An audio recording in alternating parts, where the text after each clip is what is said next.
Hello mga sisil ha, dapat si Kia talaga magbo-voice over nito, kaya lang hindi niya alam anong sasabihin niya. Intro pa lang, hindi niya na alam. Ayan, nag-enjoy na nga yung mag-amo ko dyan. Tapos ito nga sa akin, oh yan. Hindi talaga ako maunang mag-swimming, nagkukunyari lang. Tapos ayan nga si Kia at saka si Papa niya. Nag-enjoy silang dalawa, banding na rin nila. At si Papa niya maunang mag-swimming, ako hindi.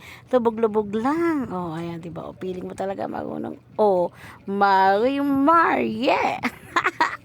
Marimar na matsaba na chubby, oh. Sabi nila chubby is a sexy daw. Sana all Marimar. Ayan, tapos binalikan ko nga yung cellphone ko kasi baka hindi na nagpi-play yung video.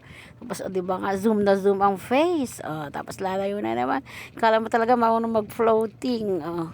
Pero hindi naman ako dyan na malulunod kasi pambata lang talaga yan. Dito pa rin yan sa Antipolo, sa Rafael Tower 2, sa 102 Plaza. Yan, dito lang po yan sa may Antipolo. Yan. Enjoy na enjoy nga ang kids kasi favorite talaga nila yung mga swimming na ganito. Mapagbigyan natin sila kasi tayo ng mga bata pa kami. Hindi talaga namin to nakakwento.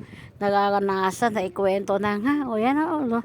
Hindi mo alam kung si Marimar yan o si Dugong ba. Bakat-bakat pa.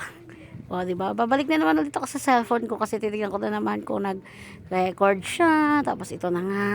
Nag-i-enjoy na kami. Nandiyan na rin si ate. Kylie. Oh, ayan.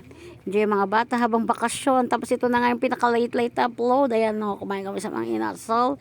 Yan ay late na sa Father's Day. At late na sa pag-upload. O, ganyan na ganyan nga si Kia pag kumakain siya. Nilalagyan niya ng ng chicken, tapos toyo. Ayan, yun na enjoy siya.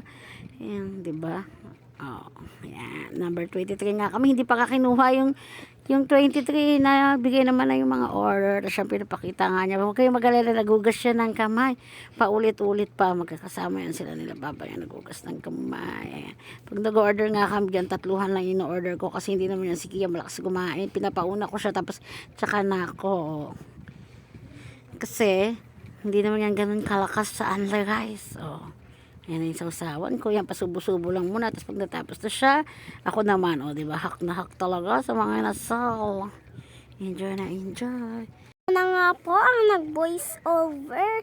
Yan nga po, kumain nga po kami sa inasal. Tulad ng sabi ni Mama nung siya po ang nagbo-voice over.